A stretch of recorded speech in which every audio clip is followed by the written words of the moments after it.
मृत्युंजयकार शिवाजीराव सावंत हे नाव जरी उच्चारलं तरी डोळ्यासमोर उभे राहायचे. ते 5 फूट 9 इंच उंचीचे, धिप्पाड शरीरयष्टीचे, कधी जॅकेट कधी कोट घालणारे, डोक्यावरती मिलिटरी बॅरेट कॅप घालणारे आणि डोळ्यावरून किंचित खाली आलेला चष्मा आणि डोळे यातून समोरच्याचा वेध घेणारे शिवाजीराव सावंत. आणि मृत्युंजय या अजरामर साहित्यकृतीचं बीज शाळेच्या स्नेहसंमेलनाच्या एका व्यासपीठावरती पडलेलं आहे. आणि मराठीतून कलकत्त्याहून नोबेल पुरस्कारासाठी नामांकन मिळालेली मृत्युंजय ही मराठीतली एकमेव कादंबरी आहे. मला भोळसट वाटणारे प्रश्नही मी त्यांना विचारायचो. एकदा मी शिवाजीरावांना सहज विचारलं की कर्ण आणि श्रीकृष्ण ज्या ज्यावेळी एकमेकांच्या समोर आले तर त्या दोघांनी एकमेकांचा कधी अपमान केलेला दिसत नाही.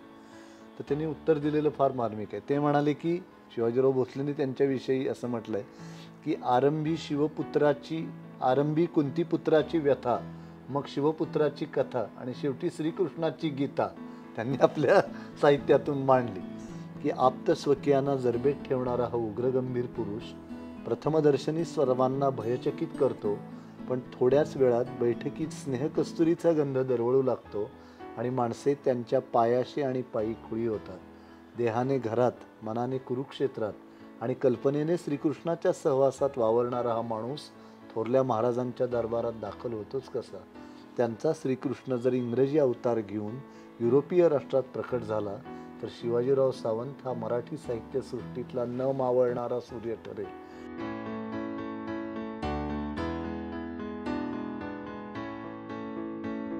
नमस्कार, मी विनोद कुलकर्णी. आरसपाणी पॉडकास्ट चॅनलला आपण अभूतपूर्व प्रतिसाद देत आहात. आपण महाराष्ट्र साहित्य परिषदेचे कार्याध्यक्ष, अखिल भारतीय मराठी साहित्य महामंडळाचे अध्यक्ष प्राध्यापक मिलिंद जोशी सरांबरोबर वेगवेगळ्या विषयावर पॉडकास्ट करतो आहे.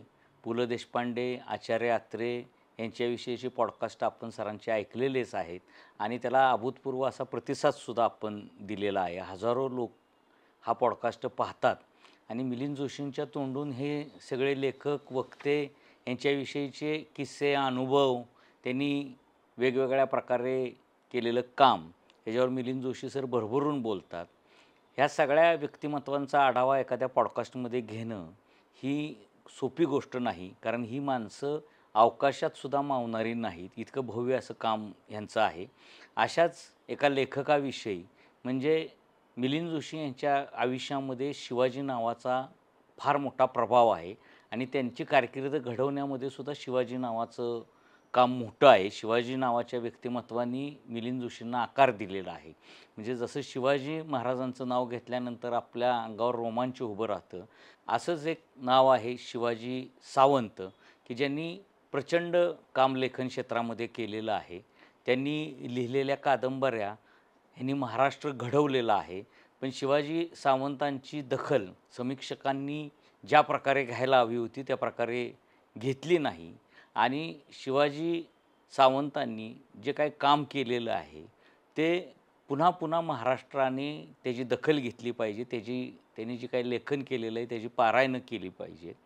शिवाजी सावंतांविषयी आज बोलण्यासाठी आपल्याकडे मिलिंद जोशी सर आलेले आहेत. आपण त्यांचं स्वागत करू. नमस्ते सर. नमस्ते सर, शिवाजी सावंतांचा तुम्हाला फार जवळून परिचय लाभला किंवा त्यांचा सहवास लाभला. शिवाजी सावंतांचा सुद्धा तुमच्या जीवनावर फार मोठा प्रभाव राहिलेला आहे. शिवाजी सावंतांच्या शेवटच्या काळापर्यंत तुम्ही त्यांची सोबत केलेली आहे. तर त्यांच्या लेखनाची जी काही गुणवैशिष्ट्य आहेत, जी काही तुम्हाला भावली, त्याविषयी तुम्ही काय सांगू शकाल? मुळामध्ये मृत्युंजयकार शिवाजीराव सावंत हे नाव जरी उच्चारलं तरी डोळ्यासमोर उभे राहायचे. ते 5 फूट 9 इंच उंचीचे, धिप्पाड शरीरयष्टीचे, कधी जॅकेट कधी कोट घालणारे, डोक्यावरती मिलिटरी बॅरेट कॅप घालणारे आणि डोळ्यावरून किंचित खाली आलेला चष्मा आणि डोळे यातून समोरच्याचा वेध घेणारे शिवाजीराव सावंत. आणि साहित्य क्षेत्रामध्ये सर्वजण त्यांना राजे असं म्हणायचे. तर कोल्हापूर जिल्ह्यातील आजरा हे शिवाजीरावांचं गाव. तिथेच त्यांचा जन्म झाला आणि त्यांचे वडील शेतकरी होते. आई राधाबाई या धर्मपरायण होत्या आणि त्यामुळं रामायण महाभारताचं वाचन हे लहानपणी कानावरती त्यांच्या पडलेलं होतं. आणि आजऱ्याला जे व्यंकटराव प्रशाला आहे आजऱ्याची, तर तिथे त्यांचं शिक्षण झालं.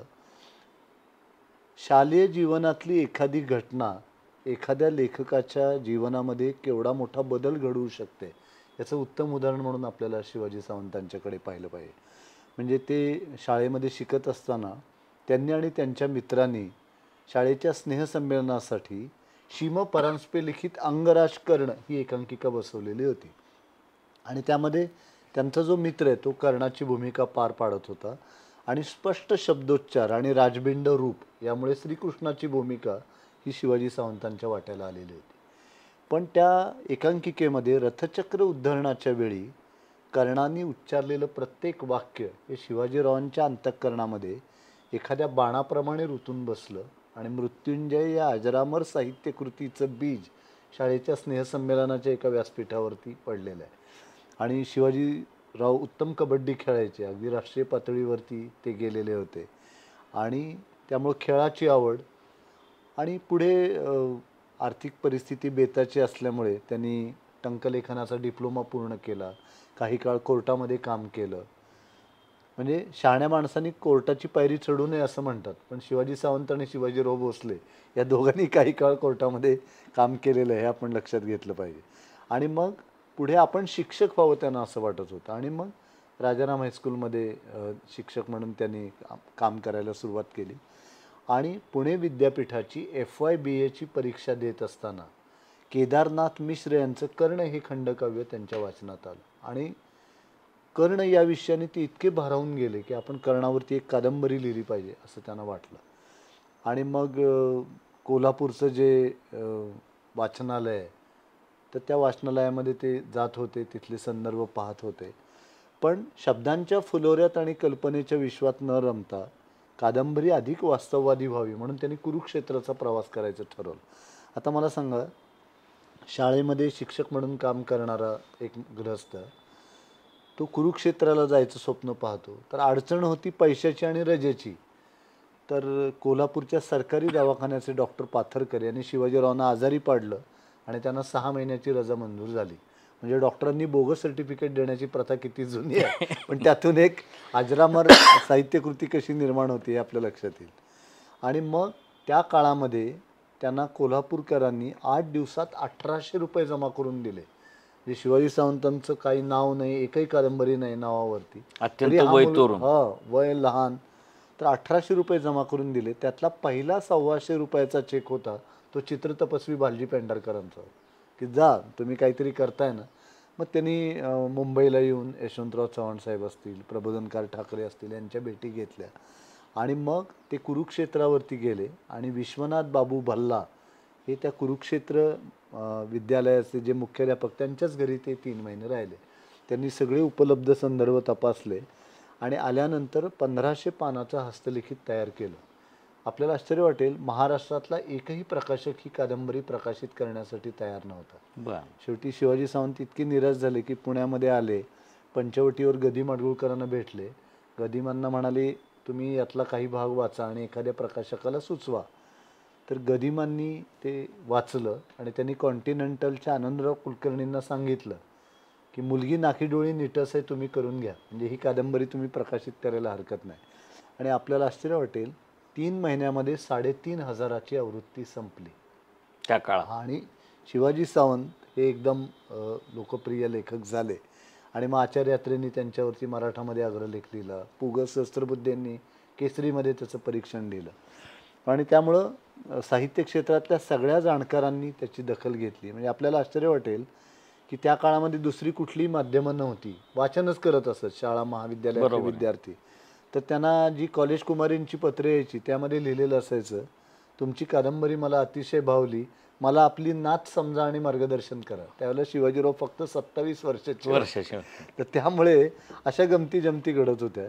तर अशाच आलेल्या पत्रातून एक पत्र आलं, ते पुण्याच्या कुमारी कुंदा कामतेकर या नावाच्या मुलीचं. आणि पत्रामध्ये तिने लिहिलेलं होतं की तुमच्या लेटरहेडवरचं मानचिन्ह मला अतिशय भावतं, आपण तेजाचे पूजक आहात. या एकाच वाक्यावरून ही मुलगी आपल्या भावी जीवनाचा साथीदार होण्यास योग्य आहे असं शिवाजीरावांना वाटलं. आणि एकमेकांना न भेटताही 6 महिने पत्रव्यवहार सुरू होता. आणि मग पुढे ती मुलगी मृणालिनी सावंत झाली. तर त्यामुळं लेखन ताकदीचं असेल तर बायकोसुद्धा चांगली मिळू शकते, हा सुद्धा संदेश नव्या पिढीतल्या लेखकांनी घ्यायला हरकत नाही. पण मृत्युंजय या कादंबरीचं जे गारुड आहे ते आजही कमी झालेलं नाही. आणि आपण भारतातल्या कुठल्याही भाषेमध्ये गेलो आणि मराठीतली कुठली साहित्यकृती त्या भाषेमध्ये गेली याचा ज्यावेळेला विचार करतो त्यावेळेला मृत्युंजय आणि युगंधर या 2 कादंबऱ्या, छावाचा सुद्धा खूप मोठ्या प्रमाणावर अनुवाद झालेला आहे. पण आणि मराठीतून कलकत्त्याहून नोबेल पुरस्कारासाठी नामांकन मिळालेली मृत्युंजय ही मराठीतली एकमेव कादंबरी आहे जिला नोबेलसाठी नामांकन आणि मिळालं. भारतीय ज्ञानपीठाचा मूर्तिदेवी पुरस्कार हा देखील मृत्युंजय या कादंबरीला मिळाला आहे. त्यामुळं शिवाजी सावंतांनी दुसरं काही लिहिलं नसतं तरी चाललं असतं. पण पुढच्या सुद्धा कादंबऱ्या शिवाजी सावंतांनी अतिशय उत्तम लिहिल्या आहेत. आणि मला सावंतांच्या लेखनाचं एक वैशिष्ट्य असं जाणवतं की महापुरुषांच्या सामर्थ्यांचा आणि मर्यादांचा वेध घेणं यासाठी जी एक विलक्षण प्रतिभाशक्ती लागते ती सावंतांच्याकडे होती. खरं तर समकालीन जीवनाची रूपं साहित्यातून मांडण्याचं काम तुलनेनं सोपं आहे, कारण आजूबाजूच्या परिस्थितीचा सामाजिक रूपरसस्पर्श ध्वनी याचा त्यांना आधार लाभलेला असतो. पण जो काळ लेखकांनी पाहिलेला नाही, जो काळ वाचकांनी पाहिलेला नाही, जो काळ लेखकांनी अनुभवलेला नाही, जो काळ वाचकांनी अनुभवलेला नाही आणि जो काळ पूर्वसुरींच्या अभिजात साहित्यकृतीतून आणि इतिहासातल्या पानापानातून धुक्याचे अनेक पदर लपेटून उभा आहे, तो विश्वसनीयरित्या वाचकांच्या समोर उभा करणं एक फार मोठं आव्हान असतं. म्हणजे आपण मृत्युंजय वाचली तर संबंध तो काळ महाभारताचा, किती झाडं, किती फुलं, किती प्रकारची शस्त्र, किती प्रकारची वस्त्र, हे सगळं वाचल्यानंतर आपण थक्क होतो. हे 23 वर्षाच्या मुलांनी कसं काय हे सगळं आत्मसात केलं असेल. त्यामुळं महापुरुषांच्या सामर्थ्यांचा आणि मर्यादांचा वेध घेणं आणि जिथे संघर्ष आहे, नाट्य आहे आणि उपेक्षा आहे अशा व्यक्तिरेखांच्या विषयी शिवाजीरावांना नेहमी आकर्षण वाटत होतं. आणि ते असे तलावामध्ये वगैरे डुंबणारे नव्हते, त्यांना अथांग अमर्याद अशा सागराची ओढ होती. त्यामुळं त्यांनी जे काही व्यक्तिरेखा निवडल्यात कादंबरीसाठी त्यासुद्धा अशा भव्य दिव्य आणि आजकाल 100 पानाची लिहिली तरी तिला कादंबरी म्हटलं जातं. पण महाकादंबरीकार असा उल्लेख जर करायचा झाला तर तो फक्त शिवाजी सावंतांचा करावा लागेल. 600 पानं, 700 पानं, 1000 पानं हे फार महत्त्वाचं आहे. आणि मला सावंतांचं कादंबरीकार म्हणून एक वेगळेपण असं जाणवतं. आता युगंधर कादंबरी त्यांनी लिहिली श्रीकृष्णाच्या जीवनावरची. तर श्रीकृष्णावरती चमत्काराची इतकी अंगडी टोपडी चढवली गेली आहे की माणूस म्हणून श्रीकृष्ण आपल्यासमोर उभे राहू शकत नाही. सावंतांनी ते केलं की चमत्काराची सगळी अंगडी टोपडी बाजूला काढली आणि माणूस म्हणून श्रीकृष्णाचं दर्शन आपल्याला घडवलं. पण ही कादंबरी लिहिण्यापूर्वी त्यांनी युगंधर एक चिंतन नावाची एक पुस्तिका लिहिली आणि ती सुद्धा खूप वाचनीय आहे. म्हणजे या माणसाचं चिंतन किती अफाट होतं. म्हणजे तो आता तुम्हाला सांगतो, आमचा इतका स्नेह होता की आम्ही माझ्या मनातले मला भोळसट वाटणारे प्रश्नही मी त्यांना विचारायचो. एकदा मी शिवाजीरावांना सहज विचारलं की कर्ण आणि श्रीकृष्ण ज्या ज्यावेळी एकमेकांच्या समोर आले आहेत तर त्या दोघांनी एकमेकांचा कधीही अपमान केलेला दिसत नाही. तर त्यांनी उत्तर दिलेलं फार मार्मिक आहे. ते म्हणाले की जन्म झाल्यानंतर दोघांचाही प्रवास हा पाण्यातून झालेला आहे. त्यांच्यामध्ये असणारं आकर्षण हे जलतत्वाचं आकर्षण आहे. आपण विचारही केला नसतो. म्हणजे आपल्या मनात सुद्धा मी एकदा त्यांना विचारलं की कर्ण आणि द्रौपदी यांच्यामध्ये काही शारीरिक आकर्षण होतं का. तर तो म्हणाले, सावंत म्हणाले अजिबात नाही. कर्ण हा सूर्यपुत्र ही यज्ञातून निर्माण झालेली, त्यांच्यामध्ये असणारं आकर्षण हे तेजाला तेजाचं असणारं आकर्षण. बरोबर. म्हणजे त्यांची चिंतन करण्याची जी एक रीत होती ती फारच वेगळी होती. आणि त्यामुळं म्हणजे महाभारताचा त्यांनी मुळापासून अभ्यास केला. कारण ही जी काही उत्तर आहे, म्हणजे पुग सहस्त्रबुद्धेंनी असं म्हटलंय की महाभारताचे महातेज आत्मसात केलेली कलाकृती असं त्यांनी मृत्युंजयचं वर्णन केलं. तर त्यामुळे जसं सूर्याच्या जवळ जाणं कठीण तसं महाभारताच्या जवळ जाणं कठीण. पण ते सगळं तेज पेलणारा मराठीतला लेखक म्हणून शिवाजी सावंतांचा आपल्याला उल्लेख करावा लागेल. आणि याबरोबर त्यांनी म्हणजे शिवाजी सावंतांची लेखणी केवळ पुराण आणि इतिहास यांना स्पर्श करणारी होती असं नव्हती, वर्तमानालाही स्पर्श करणारी होती. विशेषतः विठ्ठलराव विखे पाटील यांच्या जीवनावरची लढतसारखी कादंबरी किंवा भाई मनोहर कोतवाल कामगार नेते त्यांच्या जीवनावरची संघर्षासारखी कादंबरी किंवा अशी मने असे नमुने, मोरावळासारखं ललित लेखन हे सुद्धा शिवाजी सावंतांनी फार उत्तम केलेलं आहे. एका छाव्याला सुद्धा त्यांनी न्याय दिला. म्हणजे जो तोपर्यंत छावा येईपर्यंत म्हणजे शिवाजी पुत्राची जी काही शोकांतिका होती ती दूर करण्याचं काम शिवाजी सावंतांनी केलं. संभाजी महाराजांना खऱ्या अर्थानं जो न्याय दिला तो शिवाजी सावंतांनी दिला.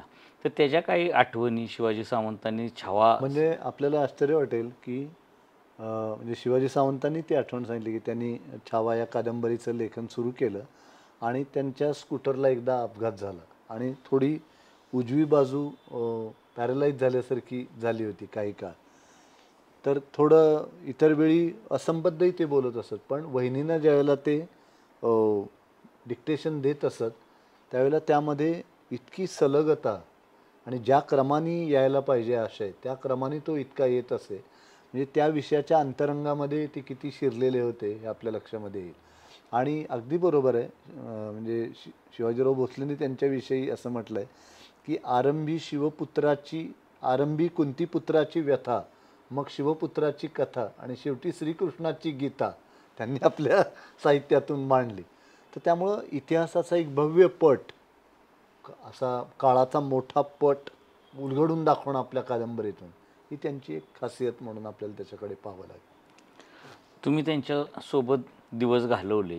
साहित्य संमेलनाची निवडणूक त्यांना लढवावी लागली आणि तो जो सगळा काय अनुभव आहे की शिवाजी सावंतांना अध्यक्ष होता आलं नाही.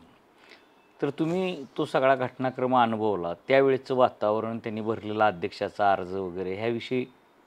हां, त्यावेळेला त्यांच्या म्हणजे कराडला साहित्य संमेलन होणार होतं आणि यशवंतराव चव्हाण साहेबांच्या कर्मभूमीत ते संमेलन होणार असल्यामुळे आणि यशवंतराव चव्हाण साहेबांचा खूप जवळून सहवास हा म्हणजे छावा या कादंबरीचं पूजन करण्यासाठी यशवंतराव चव्हाण साहेब खास दिल्लीहून आलेले होते. तर हा सगळा संदर्भ पाहता साहित्य संमेलनाचं अध्यक्षपद खरं त्यांना मिळायला हवं होतं, पण त्यावेळेला निवडणुकीची पद्धत होती आणि मग ते आम्ही मराठवाड्यामध्ये जाऊन आलो. सगळीकडे प्रतिसाद, म्हणजे निवडणुकीत ते 100% विजयी झाले असते. गोव्याला आम्ही गेलो तर त्या प्रवासाची एक नाही म्हटलं तरी दगदग त्यांना झाली आणि आपण आपलं दुर्दैव असं मराठी साहित्य विश्वाचं की दया पवार आणि शिवाजी सावंत असे दोन मोठे लेखक आपण या निवडणुकीच्या धामधुमीमध्ये गमावलेले आहेत. तर त्याचं एक शल्य मनामध्ये आहे की इतका ज्या लेखकाचं लेखन जगभर वाचलं जातं, भारतातल्या अन्य भाषांमध्ये वाचलं जातं, ते मराठी साहित्य संमेलनाचे अध्यक्ष झाले असते तर संमेलनाची उंची त्यामुळं निश्चितपणाने वाढली असते, पण तो काही योग आला नाही त्यावेळेला. अखिल भारतीय मराठी साहित्य महामंडळाच्या घटना दुरुस्तीमध्ये तुम्ही जो काय संमेलन अध्यक्ष हा निवडणुकीनं न देता सन्मानानं द्यावा ही जी काही भूमिका तुम्ही घेतली किंवा हा आग्रह धरला, हा शिवाजी सावंतांच्या निधनाची जी सल तुमच्या मनामध्ये होती किंवा दया पवारसारख्या व्यक्तीला आपण अध्यक्षपद देऊ शकलो नाही आणि तेही वेळेत देऊ शकलो नाही अशी खंत मनामध्ये होती, म्हणूनच तुम्ही तो आग्रह धरला का किंवा ती धडपड जी तुम्ही केली? नाही नाही, अर्थात तो एक भाग होता, कारण शिवाजी सावंतांनी अखेरचा श्वास घेतला त्या दुर्दैवी क्षणाचा मी खरं साक्षीदार होतो आणि शिवाजी सावंत अधिक काळ राहिले असते तर अजून किती उत्तम लेखन त्यांच्या हातून सगळं झालं असतं. खरं तर 60 हे काही जाण्याचं वय नव्हे, पण तो सगळा दुर्दैवी प्रकार घडला आणि तो मनाला इतका लागला आणि खूप मोठी माणसं आता विंदा करंदीकर होऊ शकले नाहीत, मंगेश पाडगावकर होऊ शकले नाहीत, श्रीना पेंडसे होऊ शकले नाहीत, शिवाजीराव भोसले होऊ शकले नाहीत, श्रीनिवास विनायक कुलकर्णी होऊ शकले नाहीत, इंदिरा संत होऊ शकल्या नाहीत आणि शेवटी निवडणुकीच्या या सगळ्या दलदलीमध्ये उतरणं, मतांसाठी फिरणं हे अनेकांना मानवणारं नाही. शेवटी लोकशाही प्रक्रियेचा तो एक भाग आहे, म्हणजे त्याचा काय अनादर करण्याचं काही कारण नाही, पण तरीही ती घटना इतकी मनाला लागली आणि तुम्ही साक्षीदार आहात, घटना बदल झाला, तुम्हीच पुढाकार घेतलेला होता त्यावेळेला फलटणला झालेल्या बैठकीत. तर मग ते सबंध काळामध्ये वातावरण इतकं कलुषित होऊन जायचं, एवढी पाकिटं यांच्याकडनं नेली त्यांच्याकडनं नेली आणि मग वाघ म्हटलं तरी खाणार आहेत, वाघोबा म्हटलं तरी खाणार आहेत. तर त्यामुळं हा एक प्रयोग आहे की आपण सन्मानपूर्वक देऊया आणि चांगलंच झालं ना त्या प्रयोगातून. तर त्यामुळं आपण अरुणा ढेरे असतील, फादर फ्रान्सिस दी ब्रिटो असतील, जयंत नारळीकर असतील, भारत सासणे असतील, नरेंद्र दाभोळकर असतील, रवींद्र शोभणे असतील, ही मंडळी साहित्य संमेलन, तारा भावळकर असतील, ही एरवी निवडणुकीमध्ये उतरली नसती. तर अशी मंडळी संमेलनाची अध्यक्ष झाली, पण शिवाजी सावंत होऊ शकले नाहीत याचं एक शल्य मात्र कायम राहणार आहे. शिवाजी सावंतांनी संभाजी महाराजांवर कादंबरी लिहिली, त्यांना शिवाजी महाराजांवर कादंबरी लिहावीशी वाटली नाही का? किंवा मी म्हणलं ना, जिथे संघर्ष आहे, नाट्य आणि उपेक्षा आहे, तर अशा व्यक्तिरेखांचा त्यांना वेध घ्यावासा वाटला. लिहिली असती त्यांनी भविष्यामध्ये, म्हणजे त्यांना अजून काळ मिळाला असता तर त्यांनी ती नक्कीच लिहिली असती असं मला वाटतं. तुमचा त्यांचा जो काही सहवास होता, त्यातले काही निवडक अनुभव किंवा त्यांनी जे काही तुम्हाला बळ दिलं, प्रोत्साहन दिलं किंवा तुम्हाला सोबत घेतलं, शेवट कसं असतं, एवढा मोठा लेखक आहे, तुमच्या मनात इच्छा होणं त्याच्याबरोबर काम करायची आणि त्याने सोबत घेणं, हे पण फरक असतो. आपल्याला अनेकांना नुसतं भेटावं असं वाटतं, तर भेटणंसुद्धा कधी कधी शक्य होत नाही. तर अशा वेळेस तुम्हाला त्यांचा जो सहवास लाभला, त्यामध्ये काही अनुभव? खूपच आठवणी आहेत. म्हणजे माझी आणि त्यांची जी भेट झाली ती, मला शाळेमध्ये शिकवायला जे शिक्षक होते सुलाकी हायस्कूलमध्ये, सुरेश पाठक नावाचे, ते सावंतांच्या खूप जवळचे होते. आणि सावंत पश्चिम महाराष्ट्रामध्ये आले म्हणजे मराठवाड्यात त्यांना जायचं असेल तर बार्शीहून जावं लागत असे. आणि बार्शीची ज्वारी आणि डाळ ही त्यांना विशेष आवडत असे. आणि त्यामुळे मराठवाड्यात कुठेही जायचं असेल तर त्यांचा बार्शीला मुक्काम ठरलेला असायचा. अनेकदा व्याख्यानाच्या निमित्ताने आले, पण माझी आणि त्यांची पहिली भेट जी झाली, त्यांचं व्याख्यान होतं श्रीकृष्णावरती. आणि त्यांनी सांगितले की श्रीकृष्णाला बाण लागला आणि श्रीकृष्ण गतप्राण झाला. तर माझ्या बालमनामध्ये असा प्रश्न निर्माण झाला की एवढा मोठा जगाचं नियंत्रण करणारा श्रीकृष्ण आणि एका बाणाने घायाळ होऊन कसं काय गेलं. मग मी व्याख्यान संपल्यानंतर त्यांना भेटायला गेलो. त्याने असं चमकून माझ्याकडे पाहिलं. मी शाळकरी विद्यार्थी. माझा हात असा पकडला, तो पिरगाळला, पाठीत एक गुद्दा मारला आणि म्हणाले, छान प्रश्न विचारलास, पण याचं उत्तर तुला थोडा मोठा झाल्यानंतर मिळेल. तर मला आजपर्यंत मी अनेक लेखकांच्या सह्या वगैरे घेण्यासाठी गेलो होतो, पण असा अनुभव मी कधी घेतला नव्हता. आणि त्यांचं व्यक्तिमत्व इतकं आकर्षक की मिलिटरी बॅरेक कॅप आणि हे, त्यामुळं मोटरसायकलवर एकदा गेले ना तर पोलिसांना सुद्धा वाटत कोणीतरी पोलीस अधिकारी, आणि पोलीस त्यांना सॅल्यूट ठोकत असत. आणि हा माणूस अखंड लोकांतामध्ये, म्हणजे घरी भेटायला इतके लोक सतत येत असत, चाहते त्यांचे, रोज आलेल्या पत्रांना उत्तर देणं हे काम, या सगळ्या व्यापामध्ये ते चिंतन कधी करतात हा एक प्रश्न नेहमी पडायचा. आणि स्वभाव अतिशय मिश्किल होता. मी आता तुम्हाला सांगतो, आम्ही गोव्याला निघालो होतो, तर आपल्या सातारा रोडवरतीच आम्ही एका हॉटेलमध्ये गेलो. हॉटेल अगदी यथातथा. आणि मग पिठलं भाकरी वगैरे मागितली तर अगोदर पिठलं आलं, मग भाकरी, मग कांदा, मग पाणी, असा सगळा एकूण व्यवहार. तर जेवण झालं, मग आम्ही काउंटरवरती बिल द्यायला आलो, तर त्या बाई म्हणाल्या की सावंतसाहेब, तुमच्या सगळ्या कादंबऱ्या वाचल्या आहेत आणि तुम्ही आमच्या इथे जेवलात, हेच आमचा भाग्ययोग आहे. बिल काही घेणार नाही, पण हॉटेलमध्ये काही सुधारणा पाहिजे असेल तर सांगा तुम्ही. तर ते म्हणाले, तो जो माणूस दिसतो ना, म्हणाले पायजमा नेरुशर्ट घातलेला, त्याला प्रथम हाकलून द्या म्हणाले, तो काही कामाचा नाही. तर ती बाई म्हणाले, हो तो माझा नवरा आहे. असं मिश्किलपण आहे. किंवा पूर्वी टिळक स्मारकमध्ये वगैरे एखादं व्याख्यान असेल, मला आठवतं की आपल्या किल्लारी भागात भूकंप झाला होता आणि एक मंत्री आले होते आणि ते म्हणाले की तुम्ही सगळ्यांनी मदत करायला पाहिजे भूकंपग्रस्त भागातल्या लोकांना. तर सावंतांनी हात वर केला. ते म्हणाले, तुम्ही किती गिन्या दिल्या? मंत्र्यांची पाचावर धारण. गिन्या म्हणजे पैसे. पण सावंतांनी आपली कन्या कादंबिनीचा विवाह अत्यंत साध्या पद्धतीने करून 50,000 रुपयाची मदत ही भूकंपग्रस्तांच्यासाठी पाठवलेली आहे. त्यामुळं अतिशय संवेदनशील, नव्या लेखकांच्या विषयी अतिशय प्रेम, आस्था. आणि मी चांगलं बोलतोय म्हटल्यानंतर मग मला ते बरोबर घेऊन जात असत. त्यांच्या औषधाची वगैरे सगळी माहिती मला असायची, त्यामुळं मी त्यांचा रूम पार्टनर असायचो. आणि मला खूप सेवा करायला मिळाली. पाय चेपून देणे, पाठ रगडून देणे, डोकं दाबून देणे, आंघोळीच्या वेळी त्यांचं टॉवेल आणि कपडे बाथरूममध्ये नेऊन ठेवणे. आणि ही सेवा करण्यात मला एक आनंद मिळाला. मला कधी कधी म्हणायचे, तू जर एवढी आईवडिलांची सेवा केली तर तुला विमान येईल. मी म्हणायचो की त्या विमानापेक्षा तुमच्यासारख्या प्रतिभावंताचा सहवास हा माझ्यासाठी जास्त महत्त्वाचा आहे. आणि त्यामुळं मी त्यांच्याबरोबर म्हणजे आमच्या दोघांच्या तारखा जुळल्या आणि आम्ही कार्यक्रमाला गेलो की त्या संयोजकांना सांगतील, माझा परिचय मिलिंद जोशी करून देतील. तर त्यामुळं आपल्यालासुद्धा ज्या काळामध्ये एक व्यासपीठाची गरज होती, आपलं भाषण पोचावं असं वाटत होतं, त्या काळामध्ये सावंतांसारखी व्यक्ती आपली पाठराखण करते. आणि मनाचा मोठेपणा इतका की माझ्या परिघातील विश्व या पहिल्या ललित लेखसंग्रहाचं प्रकाशन शिवाजीराव भोसले यांच्या हस्ते टिळक स्मारक मंदिरामध्ये झालं. तर त्यावेळेला शिवाजीराव भोसलेंचंही नाव साहित्य संमेलनाच्या अध्यक्षपदाच्या त्या सगळ्या प्रक्रियेमध्ये होतं. तर मी म्हणलं की व्यासपीठावरती काही नको या विषयाची गोष्ट म्हणून प्रकाशन भोसलेंच्या हस्ते ठेवलं आणि सावंतांना पत्रिका दिली आणि म्हटलं की म्हणजे तुमचे आशीर्वाद पाठीशी राहू द्या.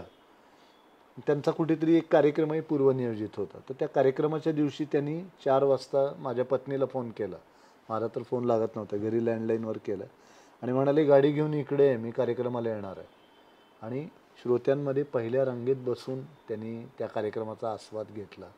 हे अक्षरशः डोळे भरून आले की इतका मोठा साहित्यकार एका छोट्या लेखकाला, उमेदवारी करणाऱ्या लेखकाला उत्तेजन देण्यासाठी, हे वयाने लहान असणाऱ्यांच्यासाठी स्वतःचं मोठेपण विसरायला फार उमदं मन लागतं. ते शिवाजी सावंतांच्याकडे होतं. आता तुम्ही शिवाजी सावंत आणि शिवाजीराव भोसले असा उल्लेख केला की दोघंही निवडणुकीच्या नावाची दोघांची चर्चा होती. पण शिवाजीराव भोसलेंनी मुक्तकांतांनी शिवाजीराव सावंतांची म्हणजे त्या दोघांचा इतका स्नेह होता. म्हणजे शिवाजी सावंतांच्या ज्या पत्नी मृणालिनी सावंत या भोसलेंच्या व्याख्यानाच्या खूप चाहत्या आणि ज्यावेळेला हे दाम्पत्य कोल्हापूरला होतं तर मग भाषण ऐकल्यानंतर त्यांनी दुसऱ्या दिवशी भोसलेंना बोलवलं की तुम्ही आमच्याकडे नाश्त्याला या, सगळी तयारी करून ठेवली. आणि भोसले सर विसरले जायचं. आणि मग ज्यावेळेला त्यांना आठवलं दुसऱ्या दिवशी गेल्यानंतर सावंत खास कोल्हापुरी शैलीत म्हणाले की आता मला 2 कोल्हापुरी द्याव्याशा वाटतात. तर भोसले म्हणाले द्या ना, काय हरकत आहे म्हणून. म्हणजे असा त्यांचा सगळा स्नेह होता. आणि शिवाजी सावंत गेल्यानंतर आठवणीतले शिवाजी सावंत हे पुस्तक मी संपादित केलं आणि त्यामध्ये शिवाजीराव भोसलेंनी मी लिहिलं की तुम्ही तुमच्या भावना कळवा. तर मग शिवाजीराव भोसलेंनी ते पाठवलं आणि ते ज्यावेळेला पत्र आलं ते वाचताना माझे डोळे भरून आले. त्यामध्ये त्यांनी लिहिलेलं होतं की आप्त स्वकीयांना जरबेत ठेवणारा हा उग्रगंभीर पुरुष प्रथमदर्शनी सर्वांना भयचकित करतो, पण थोड्याच वेळात बैठकीत स्नेहकस्तुरीचा गंध दरवळू लागतो आणि माणसे त्यांच्या पायाशी आणि पायी खुळी होतात. देहाने घरात, मनाने कुरुक्षेत्रात आणि कल्पनेने श्रीकृष्णाच्या सहवासात वावरणारा हा माणूस थोरल्या महाराजांच्या दरबारात दाखल होतोच कसा? त्यांचा श्रीकृष्ण जर इंग्रजी अवतार घेऊन युरोपीय राष्ट्रात प्रकट झाला तर शिवाजीराव सावंत हा मराठी साहित्यसृष्टीतला न मावळणारा सूर्य ठरेल. आणि पुढे त्यांनी लिहिलेलं होतं, आजरा या गावाने आजवर गोड गऱ्यांनी भरलेले फणस आणि सुगंधी तांदूळ महाराष्ट्राला दिले. त्यापेक्षाही शिवाजीराव सावंत ही अनमोल भेट देऊन त्यांनी महाराष्ट्र लक्ष्मीस अलंकृत केले. आपल्या गावच्या ऋणातून मुक्त होण्यासाठी परत आलेले शिवाजीराव आजऱ्यातल्या एखाद्या पाळण्यात असतील, गावकऱ्यांनी लक्ष ठेवावे. हे वाचत असताना अंगावरती रोमांच आणि डोळ्यामध्ये अश्रू उभे राहिले. म्हणजे जबरदस्त असं वर्णन प्राचार्यांनी इतकं त्यांचं उचित वर्णनच करणं शक्य नाही. असा एक थोर साहित्यकार आपल्या मराठी साहित्य विश्वामध्ये व्हावा हे आपलं केवढं मोठं भाग्य आहे. आपण प्राचार्य शिवाजीराव भोसलेंनी शिवाजी सावंतांचं जे काही वर्णन केलं ते जरी मिलिंद जोशींच्या तोंडून ऐकलं तेवढंच वर्णन हे शिवाजी सावंतांच्या अख्ख्या कारकिर्दीची एक म्हणजे कारकिर्दीवर एक मोठा प्रकाश टाकणारं ठरणारं आहे. म्हणजे पूर्वीच्या 2 साहित्यिकांमध्ये सुद्धा किती प्रेमभावना होती, पूर्वीच्या 2 साहित्यिकांनी सुद्धा किती आत्मीयतेने एकमेकांविषयी भाषा वापरली, शब्द वापरले, उचित गौरव केले आणि ह्या सगळ्या गोष्टी आज नव्या पिढीला माहिती नाहीत. प्राध्यापक मिलिंद जोशींकडं असा आठवणींचा खजिना आहे आणि महत्त्वाचं म्हणजे मिलिंद जोशी बोलत असताना आपण मध्ये बोलावं आणि काहीतरी विचारावं असं सुद्धा धाडस आमच्यासारख्यांना होत नाही. मिलिंद जोशी बोलायला लागल्यानंतर ऐकतच राहावं असं वाटतं. म्हणजे प्राचार्य शिवाजीराव भोसले मी थोडेसे ऐकलेले आहेत, पण अनेकांनी प्राचार्य शिवाजीराव भोसले ऐकलेले नाहीत किंवा आजच्या पिढीला ते माहिती नाहीत. पण पूर्वी अशी पद्धत होती की पूर्वी टॅक्सीनं प्रवास असायचा. अनेक आमदार खासदारसुद्धा टॅक्सीने प्रवास करायचे आणि शिवाजीराव भोसलेंच्या कॅसेट ऐकत ऐकत त्यांचा सगळा प्रवास व्हायचा. तर शिवाजीराव भोसलेंचं हे एक वर्णन ऐकलं शिवाजी सावंतांविषयीचं तर त्यांची अनेक भाषणं जर ऐकली असती तर नव्या पिढीवर केवढा प्रभाव आणि परिणाम झाला असता. शिवाजी सावंतांसारख्या योग्य व्यक्तीला आज जयंतीनिमित्त आदरांजली वाहण्यासाठी मिलिंद जोशींबरोबर केलेला पॉडकास्ट हा निश्चितच संस्मरणीय असा झालेला आहे.